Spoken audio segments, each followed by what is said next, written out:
Masechet Baba Batra, Daf Kof Ayin. Yesterday we saw a baraita with a machloket between Rabban Shimon ben Gamliel and Chachamim regarding a document, a gift document that someone gives to another, and then if they give it back, does the land that was part of the gift, does that go back to the gift giver or not?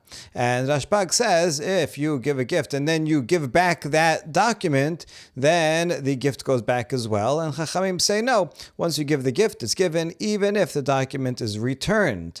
What is at the essence of their machloket? Rabbah explains it's about otiyot niknot b'mesira kami palge.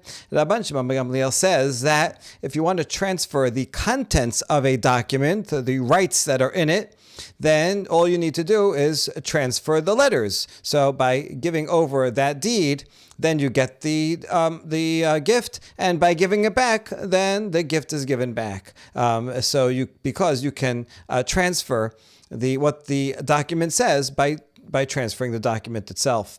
Whereas Rabbanan say, no, it doesn't work that way. If I give you a gift with a deed, and then you give me back the deed, all you're giving me back is a piece of paper.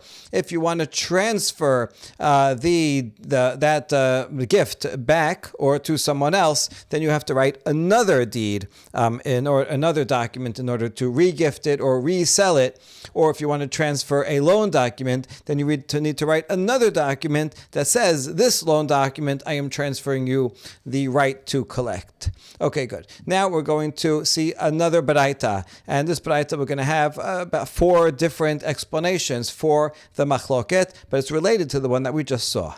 Tenor Banan, Habad nidon bishtar ubachazaka nidon bishtar. Divrei Rabbi. Rabban Shimon ben Gamliel omer bachazaka. Let's say someone wants to prove that they own a piece of land because there's someone that's claiming that it's not theirs. And they have 2 forms of proof. They have a deed, right, a bill of sale that says I bought it, and they also have a chazakah that they were there for 3 years. Enjoying that property, and they have a claim that says I bought it from you and I've been here for 3 years and nobody ever complained. So since they have 2 different proofs, which one should the court prefer? According to the B, Yudah Nasi, we look at the document, and the document is more impressive, and that's the one that we rely on. Whereas Rabban Shimon ben Gamliel says, no, not the document, rather the chazakah. We verify that in fact he was there for 3 years and nobody complained, and he says that he bought it, and that's what we rely on. B'mai kami palge. What is the essence of their machloket? Ki ata Rav Dimi amar be'oteot niknot b'mesira kami palge. When Rav Dimi came from Eretz Yisrael to Bavel, he said that essence of the machloket is this very question that we just mentioned before, whether a document can be transferred by simply transferring the letters themselves. Do you also transfer the obligations and rights in the document? Rabban Shimon ben Gamliel sabar en otiot niknot b'mesira. Rabbi sabar otiot niknot b'mesira. Rashbag says you cannot transfer the contents of the document just by transferring the document. And therefore, the shtad is a lower level of proof, because just because you have the shtad doesn't really mean it's yours. How do you know that it was given over to you? Maybe you just got it in some way. How do you know that the land itself was transferred? And therefore, we do not rely on that. We rely on the chazakah. Whereas, according to the Yudah Nasi, he says that you can transfer something just by giving over the document. And therefore, if this person has the document, that's good. That's sufficient proof that the land is his. And you can rely just on that, and you don't have to go and bother verifying the chazakah.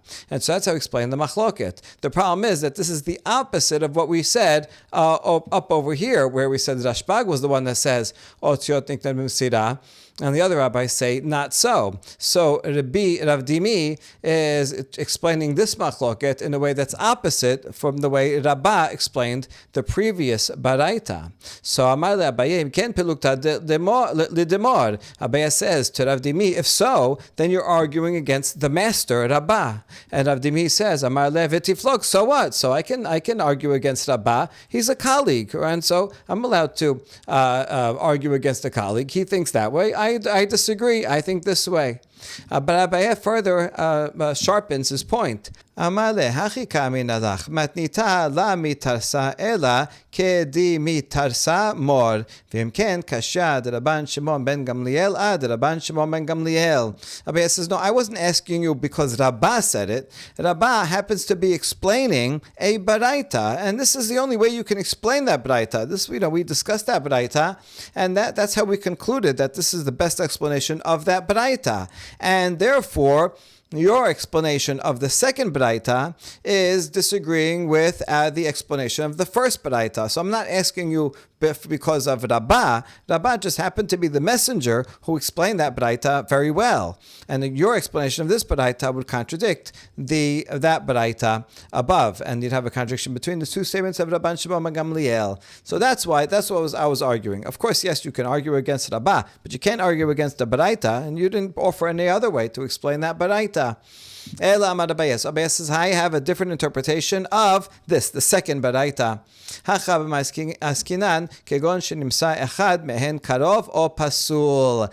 So again, this baraita is about someone has a chazaka and a shtar. Which one should they prefer as a better form of proof? And so Abaye says this machloket, this baraita is talking about a case where in the document one of the signatures is found to be either a relative or disqualified for some other reason. He's a robber or a gambler, and that's the problem with it. If in fact it was a good shtar, then yes, everybody would agree a good shtar with two signatures, and you have it in your possession, then that would be proof. The question is, if there's only one good signature and one bad signature, can that be used at all? And then yes, you can use the shtar, or and that's what the B said, or do we have to rely on the chazaka only? And that was Rashbag. Now, why would anybody think that a document with one signature could be good? They're arguing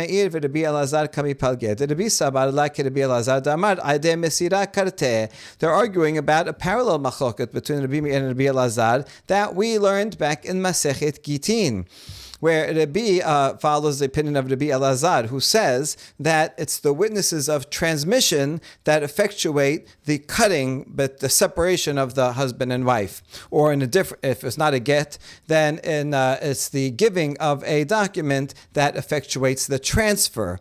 And therefore, in this case, even though the document of sale has only one good witness and one bad witness, it doesn't matter according to Rabbi Elazar, because according to Rabbi Elazar, what we really need, as long as it was given over in front of witnesses, which it is, so we ask the witnesses, did you see this person give this document of sale to that person, from the seller to the buyer? He says, yes, we saw it. As long as they do that, even without signatures, just transferring the document in front of witnesses is sufficient.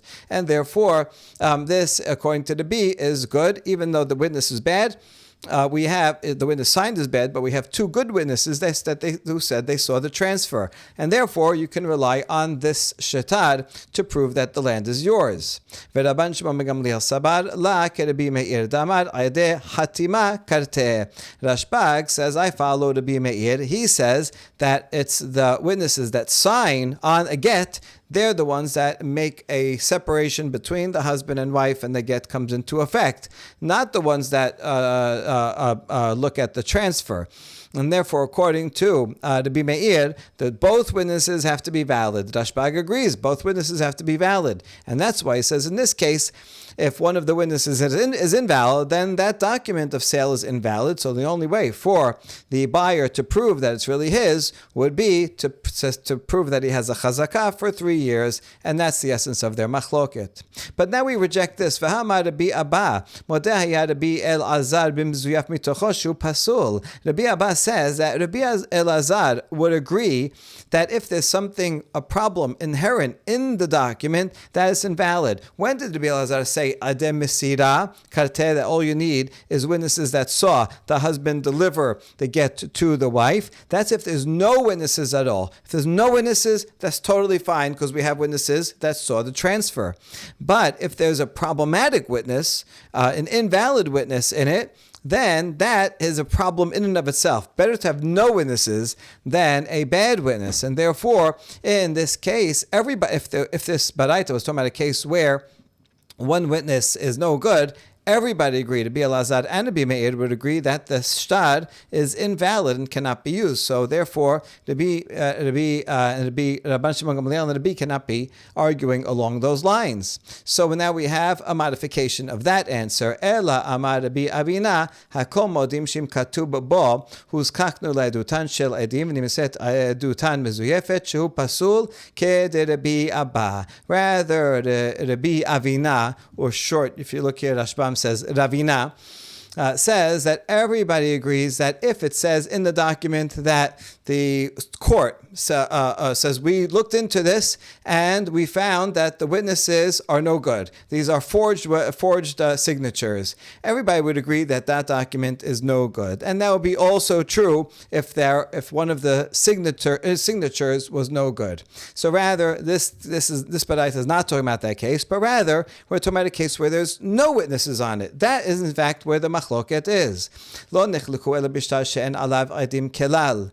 Rabbi Sabar la Rabbi Elazar damar ade mesira karte, ve'Rabban Shimon Gamliel Sabar la Rabbi Meir damar ade chatima karte. So the machloket between Rabbi and Rashbag in the baraita is talking about a case where there are no witnesses on the document of sale at all, and Rabbi follows the opinion of Rabbi Elazar, who says that the witnesses to the transfer, they're the ones that effectuate it. And this guy, he has witnesses that saw this deed of sale transfer from the seller to the buyer. And Rashbag says, I followed Rabbi Meir, that you need witnesses to be signed on the document. No witnesses, no good. And therefore, he says you have to rely on the chazakah. Good, that's all that's all a good answer. But there's yet another way to interpret this baraita, that they're arguing about in a case where both parties agree about a certain document that it was written in a valid way. Do you have to ratify it? In general, if I bring a document, let's say a loan document, I'm the lender and I say, hey, you have to pay. So before I make you pay, you could say, well, ratify the document. Who says those witnesses are valid? So I have to bring it to the court and they'll have to check the signatures to make sure they are real. Only once I ratify it, then I can come collect. Everybody agrees on that case. But now let's say I say, I have a promissory note and you owe me $1,000, it says. And then the borrower says, oh, I agree that note. I did write that note, right? And I gave it to you earlier. However, I already paid it back, right? And now you shouldn't even have that loan document. You gave it back to me, but then I lost it and you picked it up. So he's agreeing that this document is valid, and he's saying, yes, the witnesses that signed that are valid witnesses. I'm not arguing anything about that. So in that case, do you still have to ratify it? Do I have to still ratify it in order to collect? In that case, for example, I would be able to collect because I in fact have it, and you don't have proof that you paid it back. If you don't have proof that you paid, and I have the loan document, then you'll have to pay. But the question is, do I have to bother ratifying it since you agreed that the signatures are good? That is the machloket in this case as well. Here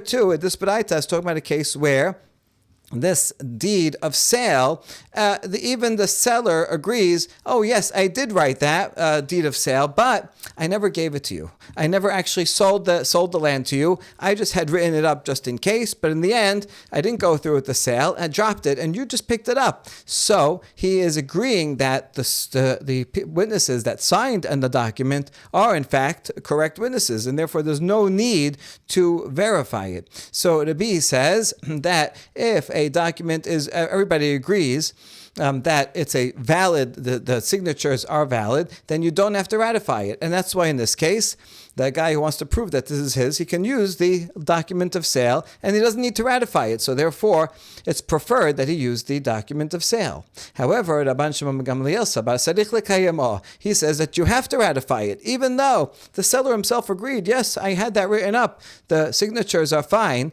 Nevertheless, the buyer has to go and ratify it anyway if he wants to use it to collect. correct. And therefore, Rashbag says, you know what? Better to use the chazakah. Now we ask about this answer. We have another source, another baraita, from which we learn the opposite, that Rashbag and Rabbi say the opposite things of what we just quoted them as saying. The Tanya, Shanaim adukim bishtar, malve omer shelihu v'nafal mimeni umsato. ולווה אמר שלך הוא ופרטיו לך. יתקיים השטר בחותמיו דברי רבי. רבן שמעון בן גמליאל אומר יחלוקו. This Braita has an interesting case of two people that walk into court and they both are holding on, grasping a loan document.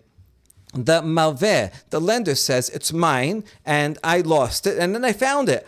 And I picked it up in the street, but really it's mine, and therefore it says you owe me $1,000. The borrower says, it was yours, it's true, but I paid it back. And then you gave it back to me, and I dropped it, and I went to pick it up. And so therefore it's mine, and I don't have to give it to you. So what do we do in that case? According to the B, we have to ratify the document, and then it has to be paid. So, and Rabban Shimon ben Gamliel says they split the difference. So you see that according to the B, you have to ratify the document, and that goes against what he says over here. That he said en tzarich lekayemo. So we're just going to elaborate on what the proof is, because this is not so clear. How come one says you can ratify a document and collect everything, and the other one says yachloku? So let's explain this baraita better first. V'avinan ba ve'let le'el Rabbi haditnan shenay mochazim betalit ze omer ani mesatia v'ze omer ani mesatiha ze yishaba she'en lo ba pachot mechesya v'ze yishaba she'en lo ba pachot mechesya ve'yachloku. We asked a question when we discussed this back in Baba Metzia, the very first daf there, where the Mishnah says if two people walk into court holding on to a piece of clothing, and this one says, I found it, and it's mine, and the other one says, I found it, and therefore I found it first, and therefore it's mine. So each one makes a vow that he has at least half of it, and the other one also makes a vow that he owns at least half of it. We don't make them make a vow again about the whole thing, because then definitely one of them will be lying. We don't want to force a lie that where it's impossible to reconcile. Since we're going to split it anyway, so all they have to do is swear on what they're going to get, and they split the difference. So now we understand Rashbag, because he says yachloku, and he would say that since they both agree that this document is valid, because he says, yes, I gave you that document, but I paid it back already. So therefore, since they agree, that doesn't have to be ratified. And that's why it's like they're coming in and holding something, since it's pre-ratified, they're holding something that's of value. It's like holding a cloth and you split the difference. So we understand Rashbag, but how about Rabbi? Why does he say that the lender just has to verify the signatures, and then he can collect the entire amount? Rava, name of Rav Nachman, explained this machloket and said, if it was already ratified, then everybody would agree that you split it. That's true. Even the B would say you split it. The argument is when the document has not been ratified. Rabbi sabar modeh bishtar sheketabo sarich lekayemo v'imekayem le gabi palga v'ila chasba be'al mahu. And so the machloket is when it has not been ratified. And Rabbi thinks that even if you agree to a document and that, yes, I wrote it and I put those signatures on it, that nevertheless, the other party still has to ratify it if he wants to use it. And therefore, if the other party ratifies it, then he can take half. But if not, then it's simply a shard of paper. And so that's what he was said. That's how he explains this part, the opinion of Rabbi. They both come in and they say, I found it and I found it. And it says, Yitkayem ashtar bechot tamav. That means that the lender has to still ratify the document, because he says, even though the borrower agreed that he wrote this, he also said that it was paid back. And so even though he agreed that he wrote it and the signatures are fine, the lender still has to ratify it. If he ratifies it, then they split it, right? That's what he was saying. He wasn't saying that he gets the whole thing. Then they split it. And if not, if he cannot ratify it, he can't find the witnesses or anybody to corroborate the witnesses, well then, what did he pick up? He just picked up an unratified document, which is worth nothing. It's just worth a piece of paper. So it doesn't matter, even if the lender had it himself, the whole thing, and he couldn't ratify it, he wouldn't be able to collect anything at all. And so that's how the B explains it. And Rabban Shimon ben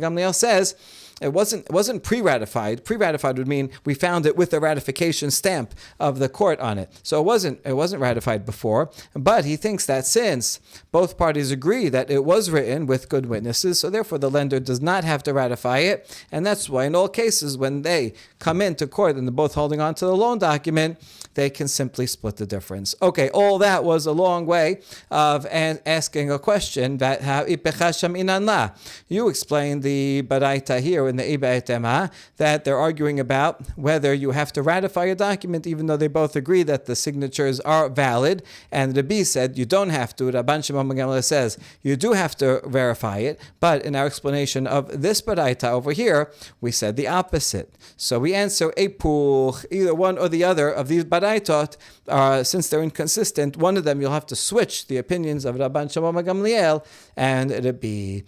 So all that is a good answer, a second answer that we accept to explain this baraita. And now yet another answer, you know what, don't switch around the baraitot, leave the baraitot the same. And in fact, back to our baraita, where someone wants to verify that they own this house and they have both a shtar and a chazaka. So the machloket is not about what we just said before. Rather, the Tanaim here are arguing about whether one needs to verify all of the proofs that are offered. If someone comes to a court and they have 2 or 3 different types of proof that they could offer to show that this land belongs to them, according to Rabban Shimon ben Gamliel, all you have to do is verify one of them. The court doesn't have to process all of them. If one is enough, then we can just ignore the other ones. Whereas, according to Birudan Nasi, you only had to bring one. But now that you brought 2 different types, now you have to go through the process of verifying all of them. And that explains why Rabban Shimon ben Gamliel says, we just look at the chazakah. It's much easier, and don't worry about the document. Since the document, in order to use it, we would have to go and find the witnesses and verify the witnesses. So you know what, just forget about that. We're not going to process it. We'll just ensure that the chazakah is true, and then that's it. Whereas, according to Birudan Nasi, we have to go everything. Oh, you brought a document, you brought a chazakah and a document? Okay, so then we're going to verify the document also, even though we don't really need it. Ki had Rav Yitzchak bar Yosef hava masik bezuzeh berebi abba. And we have an example where this actually happened. Rav Yitzchak bar Yosef was owed money to buy Rabbi Abba. Atale kamed Rabbi Yitzchak napachat. So they came to Rabbi Yitzchak napachat to be the judge. Amar peraticha bifne peloni u peloni. Rabbi Abba says, I already paid you in front of these 2 witnesses, right? Mr. A and Mr. B. Amar le Rabbi Yitzchak yavo peloni u floni v'ya'idu. Rabbi Yitzchak, the judge, says, well, then they have to come and let them testify that they in fact saw that. Amar le ila'atu la mehem nina. And so Rabbi Abba says, and if they don't come, then you won't believe me? But don't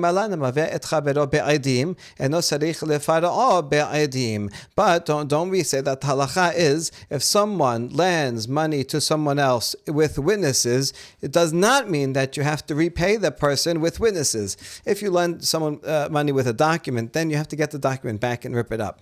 If it's an oral, if it's not with a document, it's oral, but it was in front of witnesses, there is an opinion that says, oh, since you paid it with witnesses, then you have to pay it back also in front of witnesses. Otherwise, we won't believe you. But we don't follow that halacha. We follow the opinion that says, even though the original loan was with witnesses, you don't have to get witnesses when you pay it back. You just pay it back, and that's it. Then you have to be believed. There's no document that the lender can produce, and so therefore, even though you can produce witnesses that there was a loan, when you pay it back, you don't have to provide witnesses, and therefore, the borrower is believed when he says, I paid it back. So why are you bothering to go and verify the witnesses? And if I can't find the witnesses, then what? Witnesses that I paid back, then what? Then you're going to make me pay? You should believe me anyway.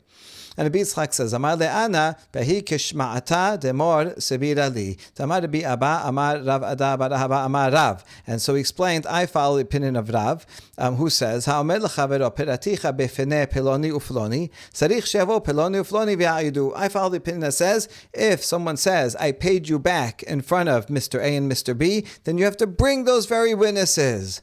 Amar le'hamar Rav Gidel Amar Rav halacha k'dei Rabban Shimon ben Gamliel.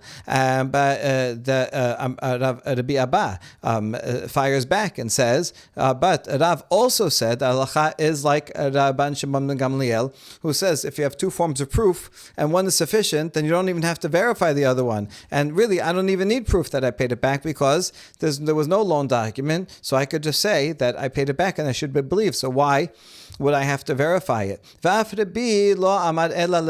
even according to the Yehuda Nasi, who says that you do have to verify all the documents and all the types of proofs that were brought in, even he says that's only to go through the process of verifying it. But if you can't verify it, then we still will rely on the other form of proof that you have. And so you should still believe me no matter what. That's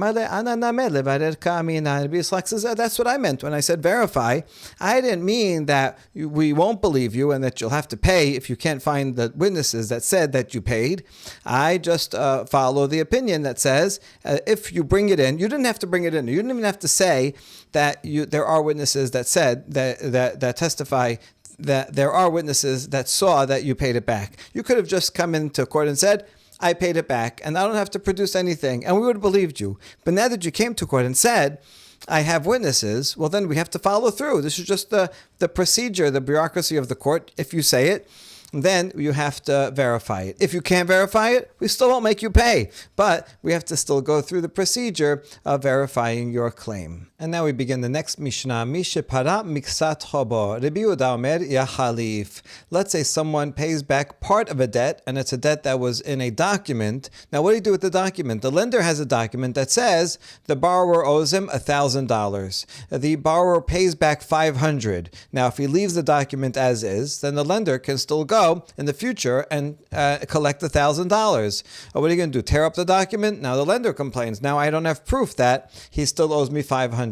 So the Yehuda says that we tear up that note and we write a new document. Now the new document will have a new date on it. But it says, so what? Okay, so now you have proof that he owes him $500. Rabbi Yosef Omer yichtob shovar. Rabbi Yosef says, no, the lender keeps the original document that was for $1,000 and he writes a receipt that he received $500, gives the receipt to the borrower. And that way, if in the future the lender produces the document, says you owe me $1,000, then the borrower will say, "No, look, it says here in the receipt that I already paid you $500, so I only pay you $500 more." Amar Rabbi Yehuda, nimsa zeh sarich liot shomer shovaro min ha'achbarim. Rabbi Yehuda says that's not fair to the borrower because that means the borrower has to hold on to his receipt and protect it from mice or any other thing that will happen to it that will eat it up or get lost or get ruined. And so now you're giving him a new responsibility. Why should he have to take upon himself that responsibility? If anything, he paid half, so you should be thankful that he paid half. And so therefore, it shouldn't be up to the borrower, because just in case he loses it or it gets destroyed, now he won't have proof that he paid $500. He's going to have to pay another $500. Isn't it much easier just to tear up the first document and write a new one just for the remaining balance of $500? Amar lo Rabbi Yosef, kach yafeh lo velo yera kocho shel zeh. Rabbi Yosef says it's fitting for the borrower to, yes, you have a receipt, you have to hold on to the receipt to prove it. So what? Just like the lender has to hold on to his document in order to get paid. So what if the borrower has to hold on to a document to show that he paid half? That is definitely better, and it's better than destroying the strength of the lender, because you're ruining his strength. His original document had an earlier date, and therefore, if the borrower doesn't have assets, that means the lender has a lien on any property that the borrower owned since that earlier date. Even if he sold it, the lender can go and repossess that.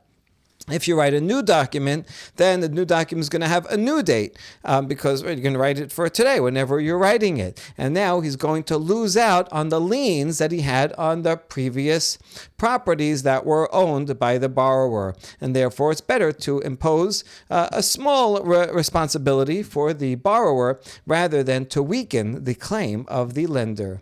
Amar Rav Yehuda Amar Rav, en halacha lo k'Rabbi Yehuda velo k'Rabbi Yoseh. Rav says we do not follow either of these two opinions. Ela bet din mekara'in ashtar v'chotbin lo shetar acher mizeman harishon. Rather, the bet din rips up the original loan document and they write a new one for a lower amount, but they put the date of the original document. They can do that even though they're writing it right now. They're allowed because this is still a continuation of the original loan, except that since you paid half, so now we reduce the number, and therefore it solves all the problems.